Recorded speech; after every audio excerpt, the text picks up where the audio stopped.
Hello student, आज हम लोग बीहर बैराज के संदर्भ में अध्ययन करेंगे। जैसा आप जानते हैं बीहर बैराज मध्य प्रदेश के रीवा डिस्ट्रिक्ट में पड़ता है, सिरमौर में।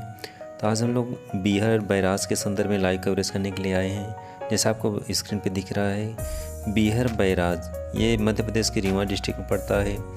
और इसी क्रम में इस बैराज के संदर्भ में हम लोग देखेंगे कि कैसा क्या होता है। जैसा कि आप जानते हैं, बैराज एक विशेष प्रकार की बांध होता है जिनसे बड़े बड़े द्वारों या गेट की श्रृंखला इसमें लगे होते हैं, यानी लगातार क्रमबद्ध तरीके से इसमें गेट बनाए जाते हैं। और इन गेट या द्वारों को आवश्यकता अनुसार बंद किया या खोला जा सकता है।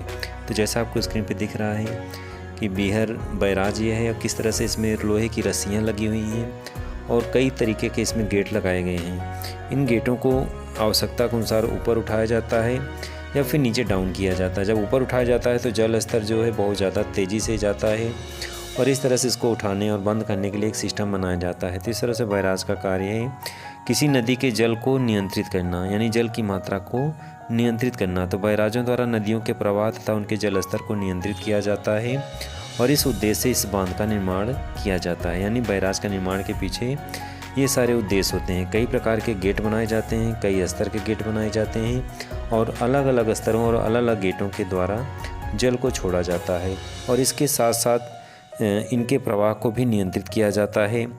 एक नदी के जल को कई दिशाओं में प्रवाहित किया जाता है और कई दिशाओं में प्रवाहित करने के लिए अलग अलग गेट बनाए जाते हैं। जैसा आपको दिख रहा है, लोहे के मजबूत गेट बनाए गए हैं और लोहे की रस्सियों से नियंत्रित किया जाता है। ऊपर इसमें ग्रिल मशीन लगी होती है, किस तरह से इसमें चैनल लगे होते हैं और उसी चैनल को ऊपर से इसका एक हेड ऑफिस होता है, वहीं से नियंत्रित किया जाता है। जैसे रेलवे गेट होते हैं, किस तरह से जो रेलवे स्टेशन पे गेटमैन होता है, किस तरह से वो हैंडल को घुमाता है और किस तरह से गेट खुल जाता है। तो उसी तरीके से इसमें भी लोहे की रस्सियाँ लगी होती हैं गेट में और इसमें एक आदमी जब रस्सियों गेट को खोलता है तो ऊपर नीचे अप डाउन किया जाता है, जिसके माध्यम से जल का जो प्रवाह होता है वो आगे बढ़ता है।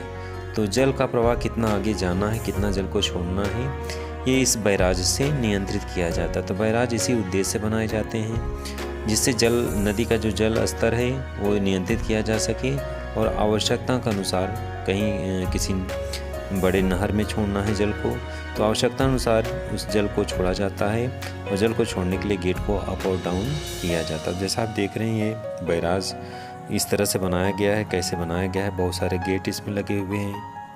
आप इसका लाइव कवरेज देख सकते हैं कि कैसे इसमें विविध प्रकार के गेट हैं और लोहे की रस्सियों के माध्यम से नियंत्रित किया जा रहा है। तो जैसा आप देख रहे हैं, सबसे ऊंचाई पे इसका जो मशीन लगी हुई है, उस मशीन में लोहे की रस्सियों को फोल्ड किया गया है और इस तरह से जब मशीन को फोल्ड किया गया है, उस रस्सियों को जब ऊपर किया जाता है तो गेट ऊपर हो जाता है और गेट ऊपर जो हो जाता है तो जल जो रुका हुआ जल होता है वो तीव्र गति से आगे बढ़ता है और जब गेट को नीचे गिरा दिया जाता है तो चूँकि गेट बंद हो जाता है, ऐसे कंडीशन में थोड़ा थोड़ा जल का प्रवाह लगातार बना रहता है। तो जल को नियंत्रित किया जाता है, कितना जल आगे छोड़े जाना है, किस दिशा में छोड़े जाना है, क्योंकि एक नदी को इन गेट के द्वारा अलग अलग दिशाओं में जल को प्रवाहित किया जाता है। एक दिशा में नहीं बल्कि अलग अलग दिशाओं में आवश्यकता अनुसार जो परियोजना जिस उद्देश्य से बनाई जाती है कि 2 या 3 नहरों में जल को अलग अलग क्षेत्रों में छोड़ा जाना है, तो इसी उद्देश्य से परियोजना को स्थापित किया जाता है और उन परियोजनाओं को